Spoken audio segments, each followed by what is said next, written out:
Freitagmorgen, 5:45. Unser Hilfskonvoi nach Gambia verlässt das Motel Asimex in Nouadhibou, Mauretanien. Kurz vor Sonnenaufgang halten wir. Unser Wüstenguide Beja betet Richtung Mekka. Gestern Abend haben wir beschlossen, nur einen kurzen Trip durch die Wüste zu machen und nicht dort zu übernachten. Wir fahren 50 Kilometer Richtung Süden, eine perfekte Straße durch die Wüste. Beja lässt den Konvoi anhalten. Die Autos müssen für die Wüste vorbereitet werden. Lass die Luft raus, damit die Reifen im Sand mehr Auflagefläche haben. Wichtig ist, dass der Führer uns im Grunde genommen eine Strecke zeigt, wo wir nicht unbedingt sofort stecken bleiben. Beim letzten Mal haben wir, glaube ich, für einen Teilstreck von ca. 300 Metern etwa 2,5 Stunden gebraucht, ganz am Anfang der Wüste.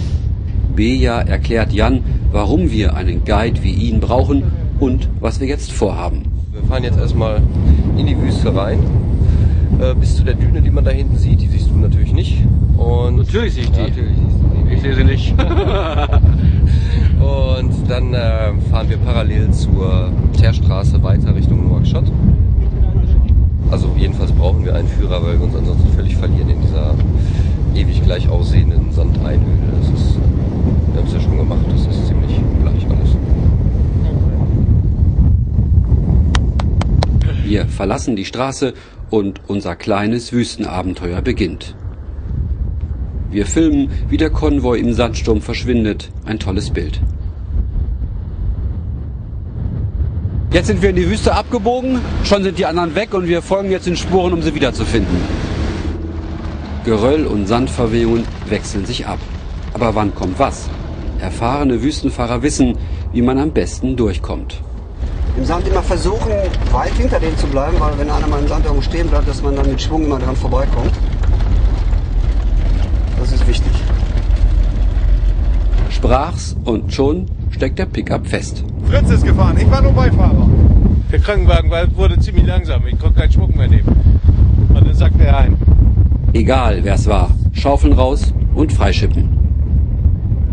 Auf der Düne halten wir die Nase in den Wind, fühlen den Sand zwischen den Zähnen und überall und benehmen uns ein bisschen wie Wüstentouristen auf Pauschalurlaub. So, alle winken, jubeln! Wo hast du den Turmmann denn her? Den hat mir der Guide umgebunden, damit ich mal dieses Feeling habe, wie es in der Wüste ist. Das ist astral, ne? Ricardo raucht seine zweite Zigarette auf dieser Tour und Thorsten zieht einen Vergleich mit dem kalten Winter zu Hause. Durchzufahren, das ist wie auf Glatteis mit den Autos. Plötzlich geht das Heck weg, also macht schon Spaß. Wir preschen weiter durch die Wüste und fast hätten wir Kameramann Dirk vergessen. Fast. Hallo! Hier! Holt mich ab!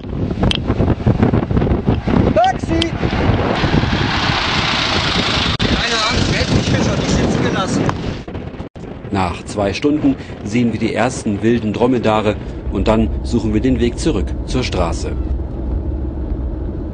So, wir sind jetzt mitten in der Wüste, ungefähr 50 Kilometer in der Wüste gefahren. Es ist wunderschön hier, aber es sieht überall gleich aus. Und ich bin wirklich froh, dass wir einen Führer dabei haben, der uns jetzt zeigt, wie wir hier wieder rauskommen. An der ersten Tankstelle an der Straße machen wir Pause. Feine Frühlingssuppe mit Nudeln mitten in der Sahara. Ein bisschen Sand dazwischen, aber es schmeckt. Wir pumpen unsere Reifen wieder auf und merken, unsere Kameras haben doch ziemlich gelitten. Hätte ich wirklich nicht gedacht, dass das Ding so einstaubt. Ich habe schon alle möglichen Schutzmaßnahmen ergriffen. Trotz alledem geht der Sand wirklich überall durch. Wir lassen Nouakchott, die Hauptstadt von Mauretanien, hinter uns und fahren weiter Richtung Süden. Und plötzlich sind die Bäume wieder da, die Erde wird rot und die Menschen winken uns zu. Kurz vor der Grenze zum Senegal biegen wir rechts ab auf einen staubigen Damm. Da hinten ist Rosso, da gibt es einen Grenzübergang in den Senegal mit einer Fähre. Das ist aber der gefährlichste Grenzübergang im Senegal und deswegen fahren wir jetzt über eine sehr staubige Landstraße noch 80 Kilometer zu einem anderen Grenzübergang und das hier, das werden wir jetzt brauchen. Am Ende sind es 100 Kilometer durch Staub und Schlaglöcher. Wir stauben total ein, atmen nur möglich mit Schutzmasken und die Piste will einfach kein Ende nehmen. Um 11 Uhr abends erreichen wir endlich St. Louis im Senegal. Morgen haben wir einen Tag Pause.